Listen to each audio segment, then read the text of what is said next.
paliku bez kļūdām. Čeki redz drip, paliek mēm, nemāk runāt. Ambicios, tu jau dzirdi, ka es nāku. Rep spēles pavārs tavam katlam lieku vāk, jā. Šitie čeki brauc ar mutu tā kā ragavām. Flex test, jā, flex test, ha! Sveiciens visiem Flekša skatītājiem! Atkal esam klāt un, manuprāt, vēl nekad Flekša vēsturē nav bijis tā, ka pie mums ir viesis, kurš tik ļoti nesen ir izcīnījis titulu. Un šodien ir īpašs cilvēks te pie mums studijā. Kaspar, gada sportisti. Gada sportisti pie mums šodien studijā Agata Caune, Latvijas vieglatlēte, skrējēja, rekordu īpašniece, un viņa arī pie mums uz studiju ir atnesusi Artūra Analta tapināto 3 zvaigžņu balvu sportā. Agata, paldies, ka esi ieradusies. Milzīgs prieks tevi ir satikt šeit klātienē. Nu, pirmām kārtām jau apsveicam ar iegūto titulu. Satiku tevi arī pasniegšanas balvas ceremonijas vakarā.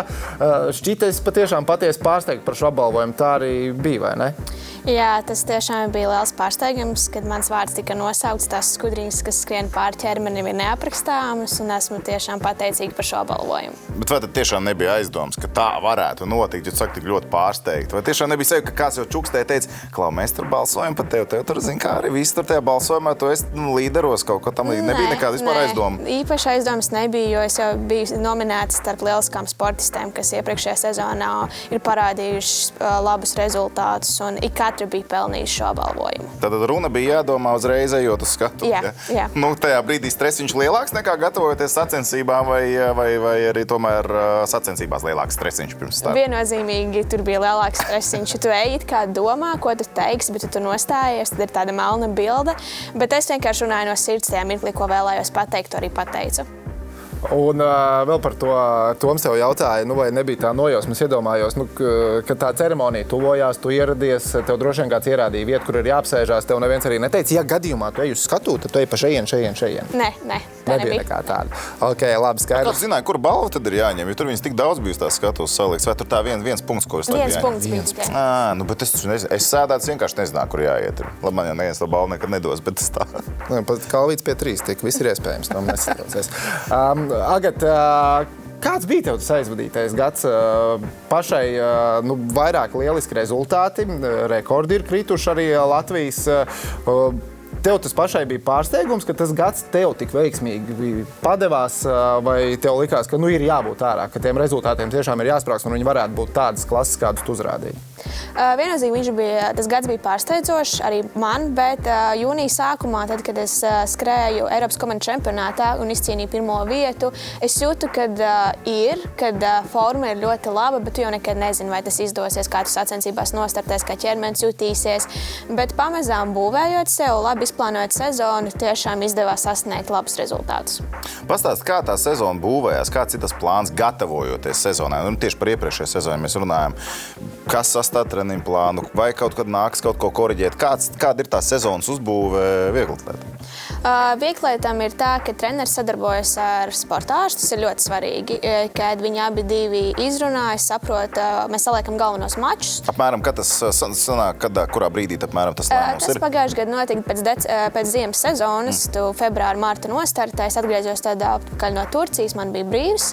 Un tad mēs sākam plānot sezonu. Mēs zinājām, ka man maijā jāstartē Rimī Rīgas maratonā, jo es esmu tajā Latviju pasaulē komandē. Un tad tas bija tāds mērķis, ka mēs uz to pagatavosim, lai saprastos, cik es esmu gatava tieši 5 kilometriem. Es izskrēju šo lielisko laiku, tad mēs sapratām, ja ir labi, tad vajadzētu pareizi izplānot vasaras sezonu, jo vasaras sezona bija diezgan gara. Mēs sākām ar jūniju un beidzām ar augusta beigām, un tie 3 mēneši, ka tev ir jābūt labā formā, bet tev ir jāizdomā mirklis, kad tu šaus ārā to pulveri īsto. Tā bija Izraēla, jo tas bija mans Eiropas U20 čempionāts, kur man bija jāpliecina sava visa sezonas, kad esmu līdere. Tā ir liela atbildības sajūta, bet tajā mirklī es sapratu, ka tie ir mani galvenie mači. Tad jūnijā es aizbraucu nelielā treniņu nometnē, un tad es braucu pārstāvēt savu komandu. Tad visu laiku izskrien sacensības, tu saproti, kurā līmenī tu esi, tu saproti, pie kā jāpiestrādā, vai vairāk pie izturības, vai vairāk pie ātruma. Un tad jau man piedāvāja startēt Dimentlīgā jūlijā, un tad jau nāca augusts mani svarīgie mači Eiropas U20 čempionāts un pēc tam Budapešta.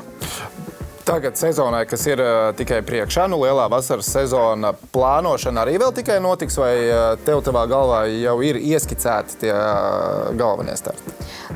Ieskicēti ir, bet aizvien notiek plānošana, jo ir ļoti svarīgi. Es šobrīd ziemas sezonu laižu ārā. Parasti es esmu startējis ziemas sezonā iekštelpās, bet šogad mēs izvēlējāmies nestartēt, lai varētu labāk atvesaļoties un sagatavoties vasarai. Kad tu saki mēs, tas ir tu kopā ar ārstu un vēl treneri. Kāds ir? Un treneri. Tā ir mana komanda. Skaidrs. Kas, es iedomājos, man ir interesanti, kā vieglatlēti izdomā par komercmačiem. Kur startēs un cik laicīgi tu zini, ka, piemēram, pagājušā vasarā tev bija iespēja debitēt Dimanta līgā. Kad tu uzzināji, ka tu varēsi piedalīties Dimanta līgā un kā notiek tas viss process? Dimanta līgā es uzzināju, ka es varēšu startēt 4-5 dienas iepriekš. Lai ātri sagatavotos. Bet tas bija tādēļ, ka es nostartēju jūnijā tajā Eiropas komandu čempionātā. Man piedāvāja, ka man varētu būt menedžers. Un līdz ar to, ja es slēdzu līgumu ar menedžeru, man arī nāca iespēja slēgt līgumu ar Pumu. Tas pirmā Baltijas valstī, kurā ir slēgts līgums ar Pumu. Un līdz ar to menedžeris ir tikai daži menedžeri, kuri tajos galvenos komercmačos, kur var piedāvāt savus sportistus.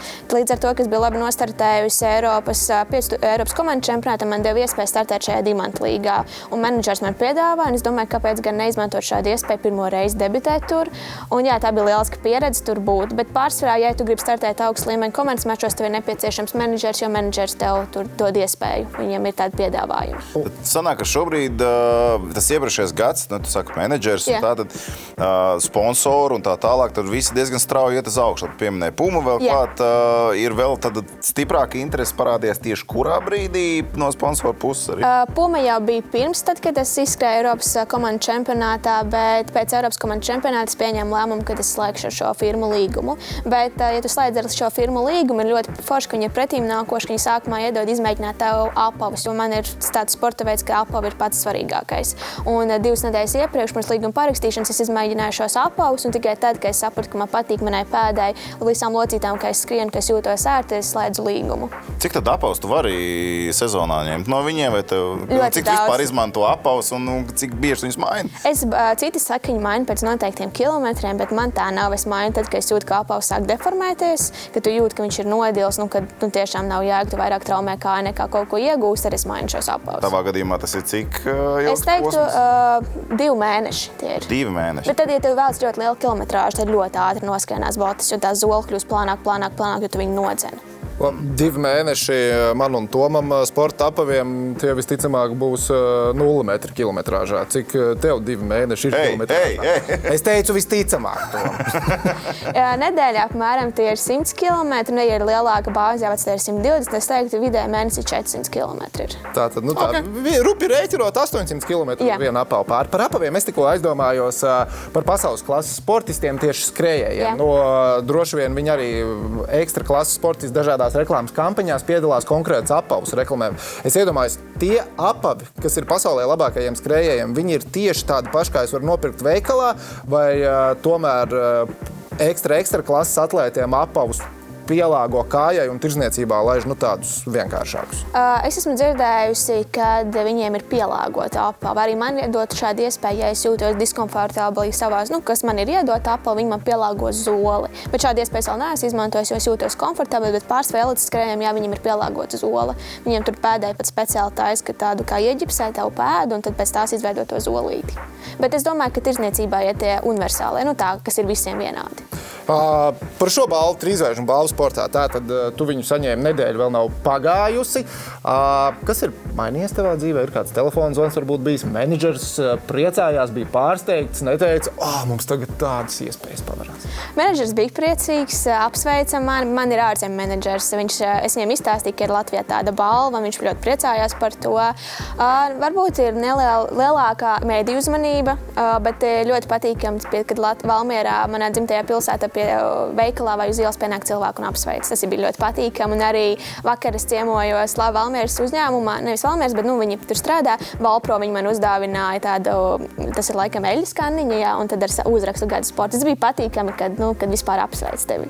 Klausies, Toms man šodien no rīta izstāstīja, tu esi, ja mēs patrinot bildi atpakaļ, 3 zvaigžņu balvu pavalkam arī ar pirms tam esošo gadu balvu sportā.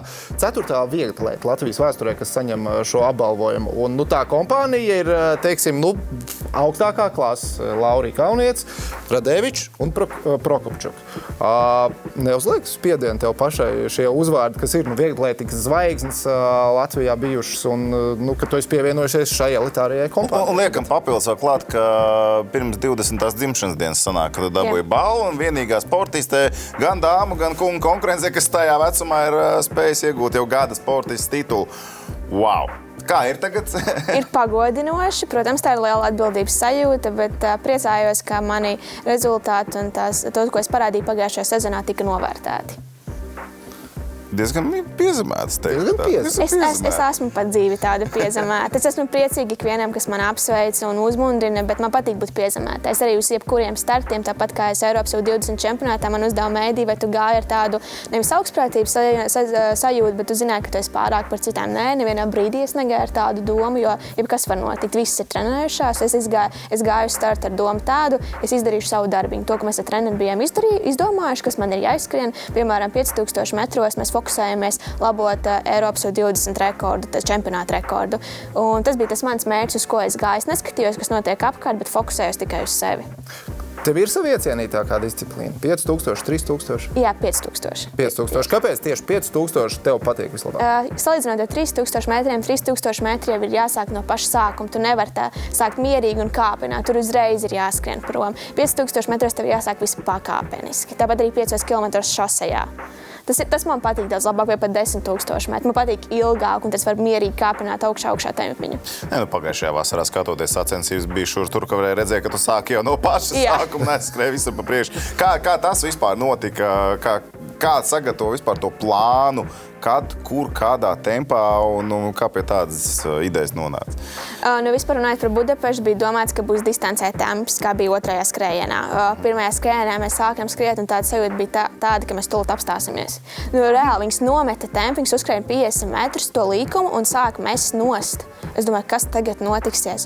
Un es zināju, ka man ir jāskrien un jābāk prom pa distanci, es vēlos iekļūt finālā, jo es nevaru tā, ka es tur pirmos kilometrus pa 3:20, tad pēdējo zem 3 maucu. Es tā nevaru. Tāpēc es sāku no paša sākuma, skrēju prom. Protams, tā kā es arī teicu intervijās, vienā brīdī domāju, ko tā trakā dara. Tādā ziņā, kā es skrienu pa priekšu, es redzu, ka viņas ir 150 metru aizmugurē. Un es saprotu, tās ir etiopietis, kenijietis, amerikāni, kam ir personīgi ātrāk par mani.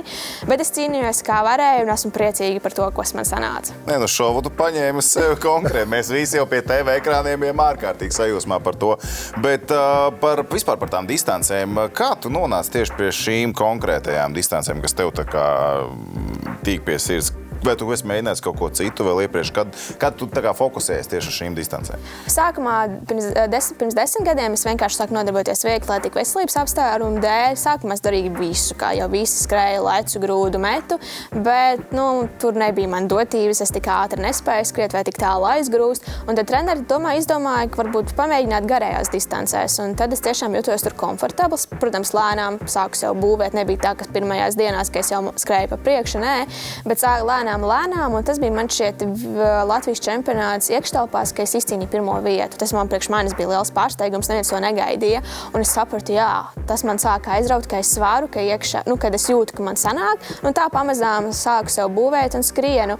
Pēdējos 2,5 gadus jau nodarbojos ar to profesionāli, un tiešām man tas aizrauja. Man patīk sevi izaicināt, iziet no komforta zonas un startēt augstā līmenī. Tas priekš manis, kā jauns sportists, nozīmē daudz. Vēl viena lieta, ko es aizmirsu paprasīt par to pašu Budapeštu. Vienalga, tas varbūt ir kurās citās sacensībās. Jūs komunicējat distances laikā? Sanāk, vispār nesanāk viens kāda aizskrien uz priekšu un tad piebakst otrai blakus. Kas tur tagad notika? Nē, vispār nulle, vispār, ja? Jā. Es tieši tā pafantazēju, var jau būt, kā tur kaut kāda filmas scenāriju var uzbūvēt. Tāpēc labi, ok. Tur vairāk, ja tas būtu, piemēram, mačs, kur tu ej uz rezultātu, tad tev būtu pacer, saucamie zaķi, kas tev skrien pa priekšu, tad ir komunikācija notiek. Bieži vien redz arī Dimanta līgā, ka tu jau pēc savā starpā rādi, tagad tev jāiet priekšā. Un pirms startiem tāds trash talks varbūt. Nē, viņas vispār nerunā.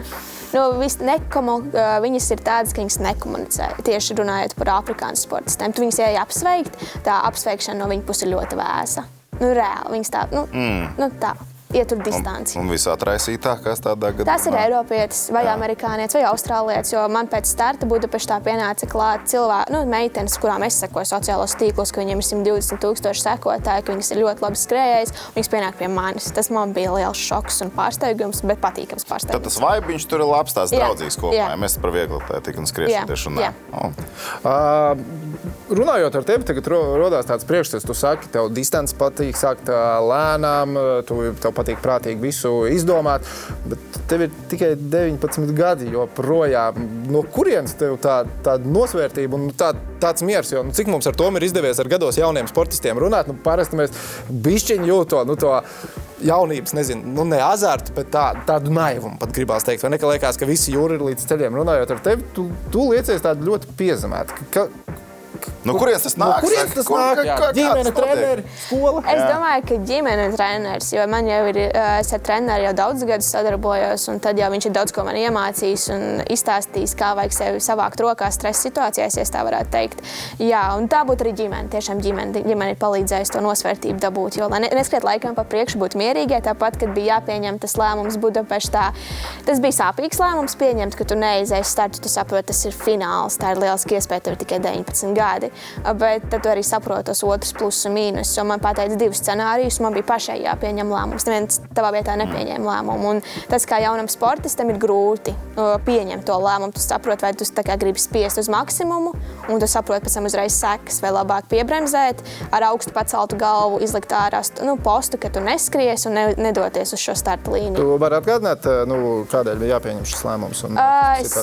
Man ir savainojums Gurnu rajonā un radās iekaisums. Līdz ar to sākumā Ungārijā to nevarēja pateikt, vai tas ir stresa lūzums vai iekaisums, un viss liecās to, ka ir stresa lūzums, un tā atvesarošanās ir daudz ilgāka. Un līdz ar to man bija jāpieņem šis lēmums, vai es skrienu, vai es neskrienu. Un tagad, atgriežoties atpakaļ Latvijā pēc Ungārijas, tad mēs veicām visus izmeklējumus un sapratām to cēloni. Par lēmumu pieņemšanu. Profesionālais sports, vieglatlētika vai paralēli arī mācības, vai ne? Kādu ceļu tur? Jo ir dažādi sportistu paņēmieni, kā vai pilnībā fokusēties sportam, vai mēģināt kaut ko apvienot, kā tev plāni? Es apvienoju. Es studēju Latvijas Universitātē biznesa vadību neklātienē. Klātienē nevar savienot augstlīmeņu sportistu. Es abrīnoju, ja kāds to var savienot, bet es to nevaru, jo es dzīvoju Valmierā un Universitāti Rīgā. Tāpēc izvēlējos uz neklātienes. Ir tikai pusgadu ilgāk nekā klātiene. Tāpēc man ir tā sporta duālā karjera, kas dod lielisku iespēju man kā sportistam mācīties un studēt tur. Un, jā, arī tad, kad es beidzu 12. klasi, es uzreiz zināju, ka es iešu mācīties, ka es neizlaidīšu gadu, jo pēc tam ir grūtāk saņemties, un es zinu, cik ir svarīga izglītība. Un tāpat jau tā sportiskā karjera kaut kad beidz, un no tev kaut kā ir jādzīvo, jāstrādā. Tāpēc... Vai es tieši mācījos? Biznesa vadību. Tu nedēļas plānu varbūt izstāstīt. Ja tu kā sportiste neklātienē, kā izskatās tas dienas nedēļas plāns, kā izskatās tā apvienošana ikdienā? Sestdienās jābūt tikai skolā, augstskolā neklātienē. Visu dienu tu tur vienkārši pavadi, izdari visu, kas tev nepieciešams. Sestdienās nav starta kādreiz? Kādreiz ir, bet to var... Ko tu dari? Šobrīd vēl nav ziemas sezonu izlaišu, tāpēc man tas vēl nav. Tāda situācija nav bijis. Dzīvosim, redzēsim. Jā. Bet visu nedēļu pirmās 5 darba dienas man ir vienkārši treniņi, izpildu mājas darbus un fokusēs vairāk uz treniņu darbu. Pēc tam sestdien tā ir universitātes diena, un svētdien jau atkal ir treniņi, tā vienkārši izplānots. Un sestdien ir brīvs no treniņiem, tad es vienkārši mācos. Ņemot vērā, izklausās, ka tev saknē jau bija skaidrs, ka mācības būs prioritāte un mācības nevar atstāt novārtā. Ir šis variants, ko tu esi izvēlējusies, un tad es domāju, arī ASV tomēr vieglatlētika augstskola, koledža līmenī ir ļoti augstā līmenī. Bija ideja varbūt skatīties ASV virzienā, vai tā reāli tas netika apsvērts? Tika apsvērts, es gandrīz parakstīju līgumu ar vienu augstskolu, bet pēc tam izsverot visus plusus, mīnus kopā ar savu komandu, tad mēs sapratām to, ka labāk palikt Latvijā. Jebkurā brīdī tu vēl vari aizbraukt. 1-2 gadi tas tā, bet šobrīd vairāk es gribu palikt tepat Latvijā, ar savu treneru strādāt un iet uz mērķi kopīgu. Un tie lielākie mīnusi doties uz ASV tieši tagad, kādi tie bija, tu vari atklāt?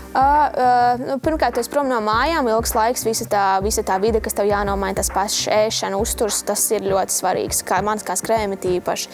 Plus izglītības līmenis, jā, tur augsts arī tā augstskola, ko man bija privāta augstskola, ka būtu tikai studijā, tu tajā kursā būtu tikai 10 līdz 15 cilvēku, tu reāli ir tikai, tu esi pret lektoru laiku strādā un priekš manis, ka tu esi ārzemnieks izcili. Bet mīnus varbūt bija tas, ka viņi viņi it kā saka, ka viņi tev nespiedīs, neliks startēt tur, kur tu negribi, bet tā intensitāte ir liela.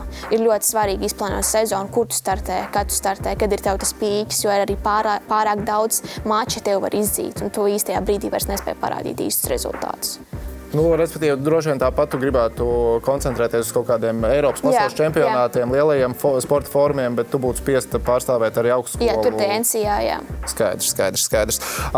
Klausies, par skriešanu kā tādu. Cik tu jau minēji, bet tu minēji, ka bija tāds periods, kad treneris saprata, ka garās distances būs tavējās.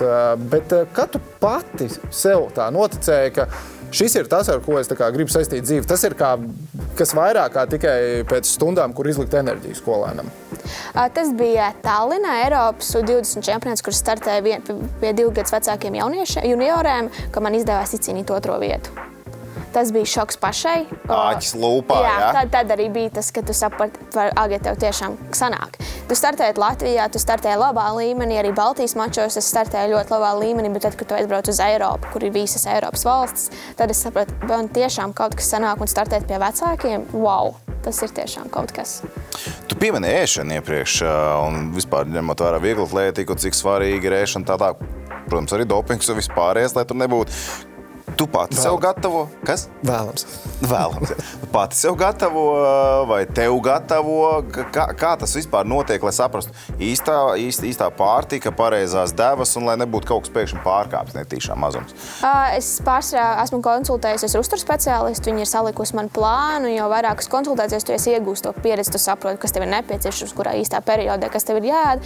Pārsvarā es gatavoju pati vai ar kopā ar ģimeni. Tas ir ļoti svarīgi, ka es zinu, ko es apēdu, kas tur ir. Kad tu aizēji ārpus mājas paēst pusdienas vai vakariņas, tu redzi, kas tev uz tā šķīvi ir, bet tu jau nezini, kā tas ir pagatavots. Stresiņš ir kādreiz bijis, ka tev kaut ko atnes, likās, pats man ir sajūta, ka šo nevajadzētu ēst varbūt. Jā, tad, kad tu brauc uz ārzem mačiem, ļoti svarīgi. Tur tā nav tava ikdienas ēšana. Piemēram, Vācijā es ēdu pastu, un man bija tā es apēdu, un es jūtu, pa smagu priekš manis, kad kaut kas, it kā parasta pasta mājās tu ēd, bet laikam pa daudz eļļa vai kas. Tas ir tev ir ļoti svarīgi saprast, kā tev reaģē vēders ir īpaši. Tas ir pats svarīgākais. Diskomforts skrējējiem ir, jebkuram sportistam ir neforši. Tu nevar fokusēties uz svarīgo, kas tev jāizdara. Savu plītiņu un katliņiem varbūt līdz uz mačiem kādreiz. Citi taisa putriņas viesnīcā, tā es neesmu darījusi. Istabiņā es neesmu, tad eju paēst kārtīgas brokastis. Es nevaru tā, man putriņa ar ūdeni negaršo, man labāk patīk pienā. Un tev treneris vai daktars arī nav teicis, labi, taisa to un to, gatavo to un to, bet, tajā veikalā nepērc to, vai tajā veikalā labāk pērc tādas produktus, ka kaut kā jau nodala kaut kāds konkrēts lietas, kur labāk pirkt, kur mazāk.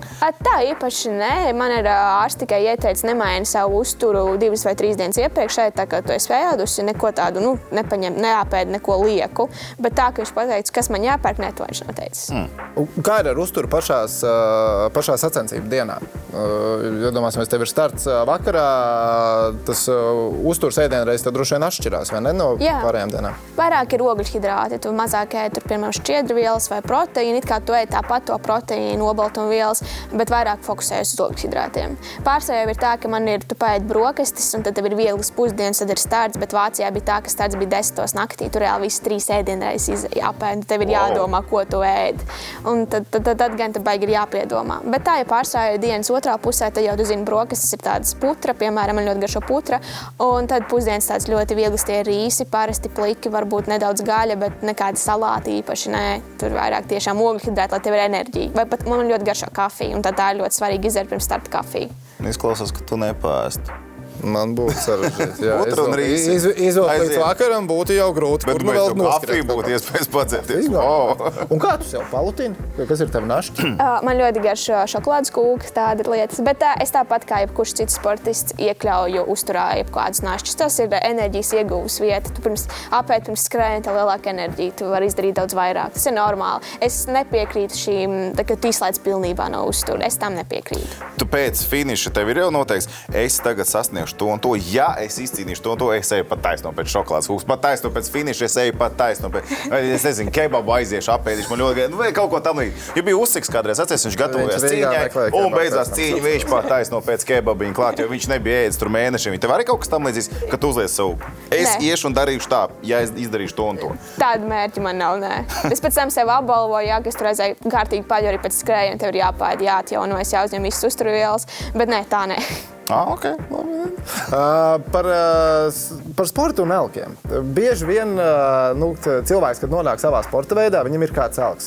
Tev skriešana ir kāds elks bijis? Aizvien ir Jeļena, Latvijas skrēja Prokopčuka. Es tiešām abrīnoju viņas rezultātus, ko viņa ir izskrējusi. Un tu spēji ielausties tajā. Viņa ir ierakstījusi daudz Latvijas, viņa ir ierakstījusi savus vārdu Latvijas vēsturē, un ja tu spēji kaut ko izlabot, tā kā uzrakstīt savu vārdu, tas ir wow. Izskrienot to Latvijas rekordu 5 km maijā, es biju pārsteigta. Es neticēju, ka tā būs. Tikai treneris teica, Agata, tu vari izdarīt to. Bet es viņam tā, nē, ko es, kā es varu labot treneris. Jā, Viņi nevar aizskart, ne, viņi neaizskar. Es teicu treneris, diez vai es nespēšu tik ātri izskrien, tad, kad es izskrēju, viņš atnāk, es taču tev teicu. Tas bija tā, un jā, treneris pazinas tevi labāk nekā darēs tu pati. Jeļena arī kontakts ir? Jā, viņi man arī apsveic tikko pēc balvas iegūšanas. Es tieši domāju, vai tā, ka tu pārsit rekordu vai komunikācija nebeidzās. Nē. Viss kārtībā, ja tur viss labi. Tad, kad mēs esam tikušies preses konferencēs, mēs esam vienmēr aprunājušās, viņi ir vienmēr novēlējis visu to labāko, un ja man nepieciešams kāds padoms, es viņai uzrakstu, viņi man labprātīgi atbild, esmu ļoti priecīga par to. Varbūt ir kāds šī padoma prasīšana, ko tu vari atklāt tā publiski, ko tu esi jautājis un kādu padomu viņi ir sniegusi? Jā, tas nekas tāds noslēpumains nav. Mēs ļoti daudz sportisti, īpaši gargabalnieki, brauc uz augstkalnes nometnēm, jo tad tev ir tas skābekļu bats, tad tu spēj tu trenējies ne tik intensīvi, bet ķermenim ļoti intensīvi ir tāpat, jo tev ir skābekļu bats. Un tad es viņai palūdzu, lai viņi varētu ieteikt tās vietas, kurš priekš skrējēji ir ļoti labas, jo, ja tu aizbrauc uz augstkalnu, kur nav kur skriet, un ja tev ir jāvāc kilometrāžu dienā vismaz 20 km, tad tā nometne ir tiešām, ja tur nav kur skriet, tas ir vispār bezjēdzīgi, ka tu aizbrauc tur. Tāpēc es labprāt ieklausos viņas padomās, viņas ieteiktās vietās, kur viņai ir ļoti paticis, un tad es labprāt izmantot, tur aizbraukt arī pamēģināt tur. Kur tas ir? Ir tāpat viņai ļoti patika arī St. Morica, Šveicē. Francijā tur viņi man noteica to vietiņu, bet es neatceros to nosaukumu, bet arī tāpat Polijā ir ļoti labi. St. Morica ir jārēcinās ar to, tā ir Šveice, tā ir dārgāka valsts nekā pārējās. Bet esmu runājis ar citiem sportistiem, viņi saka, ka nevajag dzīvot viesnīcās, vajag ņemt dzīvokļus, tad ir izdevīgāk. Un arī tad pat labāk, tad es zinu, ko es pati pagatavoju, ko es gribu, un tad nav tā baigtā viesnīca, man tas tā. Te ir asfalta celiņi, takas, stadioni, kur tieši tas treniņu process notiek. St. Moricā ir īpaši, kas man ļoti kā sportistam gribās aizbraukt, tur ir tas, kad ir tie akmentiņi apkārt tiem ezeriem, un tad ir ļoti labi tavām ceļiem, ka nav tikai asfalts, ka nav tik liels slodzi. Intensitāte, tu piemēram var skriet pa meža ceļiem. Un īpaši tajās pirmajās dienās tu tur adaptējies, tur tev ir jāskrien mierīgi, tu izskrien neliels kāpinājums, bet neko tādu, kas var nodarīt pārtājai sirdī vai vispār visam ķermenim, ka ir pārslodzi, un kad tu esi aizbraucis un izdarījis neko. Kā Latvijā treniņu procesā, kāds ir tas pamats, uz kā tu skrien? Tu stadionā pārsvarā trenējies, vai tu mēģini arī skriet pa mežu, pa takām? Jo man vismaz no skriešanas esot divānā un pa televizoru tikai teikšu, kā ir. Tas, ko es esmu dzirdējis, ir, ka tavām kājām vislabāk, protams, ir skriet pa mežu takām, jo mīkstāk ir. Jā, es arī trenējos, es ļoti miksēju. Ja man, piemēram, vasaras sezona ir stadions, tad man ir noteikts dienas, kad ir stadiona darbs, bet pārsvarā ir tikai zemes ceļš, šoseis, tāpat arī meža ceļi. Un ir ļoti svarīgi skriet tos krosus par kalnainu apvidu, kas man ir tas mīnus. Manam ķermenim nepatīk tas, bet es zinu, ka tas stiprina. Tad man treneris bieži vien liek skriet par tādiem kāpumiem. Es saku, Latvijā jau nav kalni, bet es saku, tad, kad es skrienu, tad man liekas, ka Latvija ir vienkārši kalnains apvidus. Tur, kur man liek skriet. Un es domāju, ārprāts, bet es apzinos, tas palīdz tev kļūt spēcīgāk, ja tas ir parasti. Tad tev nav jāiet uz zālīti, tu stiprini kājas pati dabiski vienkārši skrienot pret kalnu. Un tas ir izcili. Un tāpēc arī ļoti daudz arī brauc uz augstkalniem, plus augstkalnainu apvidu. Tu vienkārši skrien, lielāks grūtības efekts, kāpums, un tu dabiski stiprini ķermeni, un tev īpaši nevajag to zālīti. Kā citi iet uz zāli, uz džimiņu darīt visu, tu vari izdarīt pats dabiski. Tu minēji, ka Jeļena ir tavs lielākais alks sportā. Karjeras laikā Jeļena ir skrējusi gan stadionā, gan maratonos. Tu arī redzi, ka tu varētu būt tik plaša spektra skrējēji? Šobrīd par to neesmu īpaši aizdomājusies, bet vairāk es fokusējos uz stadionu. Jo arī man citi dažādās intervijās ir jautājuši, vai tu nedomā uz pusmaratonu vai uz maratonu pāriet. Šobrīd nē. Šobrīd es gribu vēl fokusēties uz stadionu, izdarīt to, ko es spēju šeit. Un tad, kad es sapratīšu, ka es vairs neesmu spējīgi konkurēt, tad es pāriešu uz garākajām. Laiks rādīs, viens ir domāt, otrs kā notiks. Bet šobrīd stadions ir mana prioritāte. Labi, šīs sezonas mērķi. Kas jāsasniedz? Ko tu gribi sasniegt? Kuras vietas, kuras sacensības? Šajā sezonā vissvarīgākais, ko es gribu, veselību sev, tikt atpakaļ ierindā, jo tas šobrīd prasa daudz laika un enerģijas, un tas pats svarīgākais skriet bez sāpēm. Protams, Pagad, tev tā trauma bija kad? Augustā, bet joprojām? Jā, aizvien. Tas rekrutācijas posms ir ilgs, tas ir iekaisums. Tad, kā teikt, ja te būtu, piemēram, pārplīsis muskulis, tu sašuvi, tev zini rekrutācijas posma ilgumu. Iekaisums, kamēr iziet ārā no ķermeņa, viņš aizvien var būt hronisks, un tas viss ir kopā, tāpēc ir tā ļoti uzmanīgi šobrīd jābalansē ar slodzi, ko tu dari. Bet jā, tas būtu veselība un censties tikt atpakaļ tajā līmenī, kurā es biju, un vēl augstāk. Prognozes pagaidām nekādas, jā, vienkārši pamazām. Šobrīd es nelieku savu pārāk liels prognozes vai spiedienu, jo tas jau tāpat ir no apkārtējiem cilvēkiem, un no pašai no sevis ir tas lielais spiediens, ka tu tā kā gribi, bet tu saproti, ka tev ir ļoti jādomā, ko tu dari, kā tu dari, un nevajag sasteigt. Tas pats galvenais, nevajag sasteigt. Ja mēs runājam par vieglatlētiku Latvijā, gribot, negribot, man liekas, ir jāpieskarās arī finansējuma jautājumiem. Manā galvā, manos uzskatos, joprojām tu esi profesionālā sportista karjeras sākumā, lai gan jau es kļuvusi par Latvijas gada sportisti. Kā šobrīd ir ar finansēm? Tu saki, ka tev gribētos treniņu nometni augstkalnos, bet tas viss, protams, maksā lielu naudu. Kā šobrīd ir jaunai uzlēcošai zvaigznei Latvijas sportā vieglatlētei? Tev ir jādomā par finansējumu, vai Olimpiskās vienības sastāvs par to parūpējās, vai tev jau ir pietiekami daudz sponsoru? Kā ir ar tām lietām?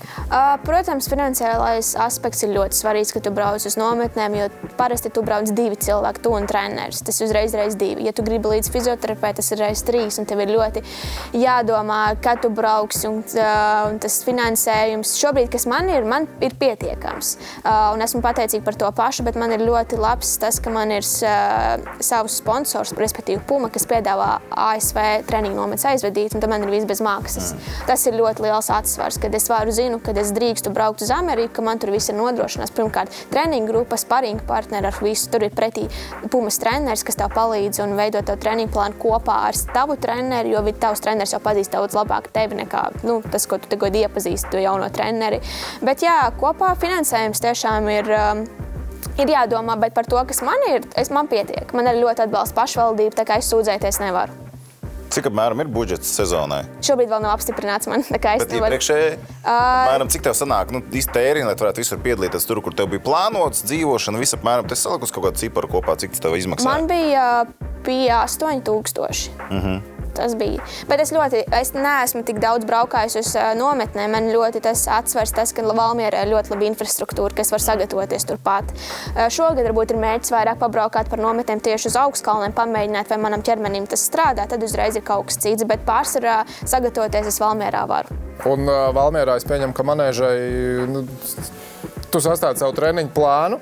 Tev manēža durvis vienmēr ir vaļā, vai tev ir jāstāsta un jārēķinās ar citiem? Jāskatās un jārēķinās, bet tur visu var saplānot, viss kārtībā. Ja tu, piemēram, zini, kad futbols nāks iekšā, viņš paņem 2 stundas iepriekš pirms spēles, tad tu zini, ka tev jāizdara treniņš no rīta, jo vakarā stadions ir ciet. Bet tas ir normāli, un es arī ļoti daudz trenējos no rīta. To svarīgos darbus es daru no rīta, tie paši stadiona darbi, un man vakarā ir mierīgais skrējiens, ko es varu izskriet pie mājas, un man tas netraucē. Viss ir iespējams, vienkārši vajag plānot. Galvenais nāca ķieģelīt iekšā tajā manēžā, saka, ka jums šitāds būs. būs. Ja, tad parunāsim par tiem laikiem, kas, ko, kur un kā. Kā vispār ir pasaules elites skriešanā ar to treniņu procesu? Piemēram, skriešana stadionā šīs distances 3000, 5000 metru. Ja mēs tā skatāmies pasaules līmenī, tur skalda un valda pārsvarā Āfrikas sportisti, no Eiropas, jā, ir elites sportisti, bet, liekas arī Latvijā, nav tā sistemātiski, ka mēs esam šo distanču, tā kā regulāri mums nāk ārā spēcīgi sportisti. Mums parādās tādi spīdekļi kā tu, kā Jeļena ir bijusi, un man liekas, ka tūdaļ mēs arī kalnu slēpošanā ar kaut ko līdzīgu saskarsimies ar Dženiferu Ģermeni, kur un kā viņai trenēties un par kādu naudu. Skriešanā nav tādas kā, es nezinu, ne treniņu grupas, pat varbūt, sauksim tās par treniņu grupām, ka nav tik svarīgi, no kuras valsts tu esi, bet ir kaut kāda kompānija, kas saka, hei, rekur, mēs piedāvājam šādus treniņu apstākļus, tā kā sporta klubi augstākajā līmenī. Kaut kas tāds ir? Latvijā nē, bet it īpaši, piemēram, es esmu redzējis, ka ļoti daudz ārvalstu meitenes kopā brauc uz nometnēm. Tur varbūt, es zinu, tagad man no skriešanas draudzenes, kas ir no Eiropas čempionāta, viņš šobrīd ir Kenijā, un tur ir no 5 valstīm meitenes, kas skrien tieši fokusējas uz 1500–3000 metriem. Un viņām tas ir forši, viņiem ir sparīgi partneri, viņi var kopā trenēties vienu otru izaicināt. Man šobrīd Latvijā, ar ko es trenējos kopā, ir puiši, savi treniņu biedri, kas man liek skriet ātrāk un censties viņiem turēt līdzi, jo viņi ir ātrāki par mani, bet tā, nē, man ir piedāvāts braukt, startēt kopā ar ārvalstu meitenēm, bet šādu iespēju vēl neesmu izmantojis. Bet tas būtu jauki. Es domāju, ka tas būtu priekš manis liels izaicinājums, bet tas izaicinājums man tikai stiprinātu. Par šo atpazīstamību. Līdz trīzvaigžņu balvai sportā. Tu minēji, ka tu Valmierā ieej veikalā, cilvēki nāca klāt, apsveica. Tev arī atpazina cilvēku, kaut vai tajā pašā Valmierā dzimtajā. Tur jau viņu atpazina, vai ne? Jā, viņi atpazina, un tas ir tik patīkami. Un tad arī tad, kad es atgriezos no Eiropas U20 čempionāta, man bija sagaidīšana. Un tas bija tāds pagodinoši, ka tu pie pašvaldības piebrauc, un tad tev iznāk ārā apsveic ar puķiem un ziediem. Tas bija tāds patīkams pārsteigums, ka prieks, ka viņi novērtē to, ko es daru un sako man līdzi. Tad jau kāds tev kaut ko arī ir uzsauc, varbūt, nezinu, bākā degvielu ielēs vai kaut ko tādu. Kaut kas tāds ir jau bijis, vai ne? Tāds vēl nē, bet man ir... Vislaipni aicinātu. Bet man ir cilvēks, kas, piemēram, piedāvā, viņam ir savs kafejnīca, viņš man piedāvā ēst bez maksas. Tas tāds patīkams, ka priekš sportists tiek padomāts. Tas ir jauki. Un, nezinu, sociālajos tīklos, nezinu, Instagramā bija kaut kāds tāds sprādzieniņš pēc trīzvaigžņu balvu sportā, pēc veiksmīgajiem vasaras startiem. Jā, es jūtu tādu lielu aktivitāti, tā ka man ļoti daudz cilvēku piesako, jo es īpaši neesmu aktīvi sociālos tīklos, bet saprotu, cik tas var tev daudz ko dot. Gan ar sponsoriem, tu vari piesaistīt sponsors sev, bet tas arī liels darbs. Lai izdarītu tur tā, lai būtu smuki, kvalitatīvs saturs, tas daudz ko prasa. Dod menedžerim, lai viņš dara kaut ko lietas labā. Lai viņš pastrādā drusciņ klāt. Klausies, pie mums raidījumā ir tāda tradīcija. Mēs viesiem aicinam iegriezt mūsu Olībeta laimes ratu un aicināsim arī tev to izdarīt. Tā kā droši griez ratu. Tur ir 3 sadaļas. Jautājums, izaicinājums un pārsteigums. Jā. Lūkosim, kur nu piezemēsies, un tad mēs tev pasniegsim aploksni. Aploksnē būs jautājums. Griez tik droši ratu.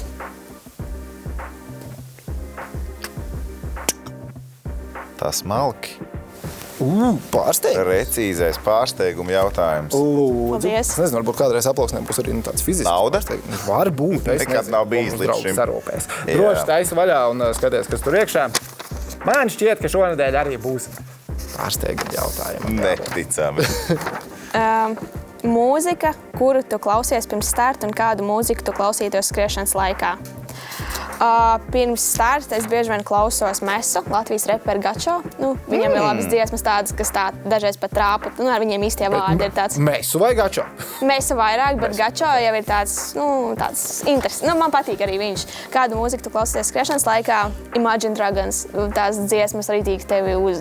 Man tas motivē turpināt skriet. Bieži vien, kad es skrienu uz skrejceliņu mājās, prasās tādu mūziku, kad tu zini, kā tu skrien stundu un skaties sienā, ka vajag kaut ko arī tādu, kas tev liek dzīties uz priekšu vēl. Tu neesi no tām, kas pieliek televizoru pie sienas, kaut ko skaties paralēli, tā nenotiek, jā, okay. Man liekas, ka tur pat slikti var palikt, tur tā kratās tā galva. Un es nezinu, tādi jausus var jau būt, ka paliek slikti. Un nekādu smago metālu, neko tam līdzīgi tu neliec pirms startiem, jā? Nē. Piezemēt mierīgi tādu Gačo Mesu un tā. Man uzreiz Meža parks nāk prātā. Es zinu, ka tu biji uz Imagine Dragons Meža parkā, es biju uz Gačo un mēs Meža parkā. Nu, paskaties, kā noreklamējam, kur mēs esam bijuši. Fantastiski. Jā. Kuriem sporta veidiem tev patīk sakot līdzi ārpus vieglatlētikas? Un vai ir kāda sporta veida? Vai tev ir laiks kaut ko skatīties? Es, protams, sakoju līdzi savējiem, gan basketbolam, gan hokejam. Tāpat arī slēpošanai, Patricijai Edukē esmu sakojusi līdzi. Jebkurām Latvijas sportistiem sakoju līdzi, kad notiek čempionāti vai mači. Un īpaši arī man ļoti patīk skatīties tenisu. Tenisā ir tāds interesants sporta veids. Es gribētu kādreiz pamēģināt uzspēlēt. Kaut ko citu arī sportojas, kaut ko citu spēlēs, kādu spēli, viss skriešana? Es labprāt tenisu kādreiz pamēģināt, ja būtu iespēja. Okay. No savas pieredzes, labi, es tikko gribēju savu atlētismu salīdzināt ar Latvijas gada sportistas atlētismu, bet tā, ka izskatās vieglāk nekā ir patiesībā. Paldies par tavu vērtējumu, Kaspar. Ņemiet par labu. Aļonas spēlēm tagad arī sako Austrālijā līdzi? Apskatos, jā. Labi, mums te dubultspēlēs, pusfināls, tur viss kārtībā. Bet mēs ar to pievēršam uzmanību arī daudz dažādiem sporta notikumiem, un daudz kam var pievērst uzmanību GO3 sporta kanālos arī šajā nedēļā, un ULB Eurolīgai. Turpinam sakot līdzi, un Latvijas izlases galvenais treneris un viņa vadītā Boloņas Virtus šonedēļ tiksies ar Šarunu Jasikeviču vadīto Stambuls Fenerbahči. Olībet bukmeikeri šajā spēlē, kas risināsies Turcijā, par favorītiem uzskata Stambuls komandu. 73% iespējamība uzvarēt Fenerbahčei, 32% iespējamība uzvarēt Virtus komandai. Nu, redzēsim, varbūt arī Rihards Lomešs dosies laukumā. Rihards pagājušajā nedēļā laukumā nedevās, bet viņam ģimenes apsvērumu dēļ bija jāatgriežās uz Latviju, un tad jādodās atpakaļ, un vēl mačam nebija gatavs. Šaras dabūja Kaunijā no Šmita pa bikšelēm pamatīgi. Cerams, ka no Lukas un Riharda arī dabūs. Bet diezgan bieži pēdējā laikā, kā saka, pa bikšelēm dabū arī Rudolfs Balcers. Un neiet tik labi tā sezona šobrīd Šveices Nacionālajā līgā vienam no mūsu labākajiem hokejistiem, lai gan prognozes tiekoties Cīrihē Rappersu Šveices Nacionālajā līgā, izskatās, ka Cīrihi ir galvenie favorīti. Protams, viņi ir top 2 pozīcijā Šveices Nacionālajā līgā, bet pēdējā laikā vārtu gūšana tā ir, kā šai komandai. Sausais atlikums ir punkti turnīra tabulā. Punkti turnīra tabulā krājās, bet kaut kā diezgan smagnētā spēle pēdējā laikā. Gan Rūdim gan bija pēdējās 3 spēlēs, 2 piespēles, bet komandai gan buksē. Varbūt būs pārsteigums, varbūt nē. Skatīsimies, kā būs Cīrihē Rappersu. Tā kā sakosim tur līdzi.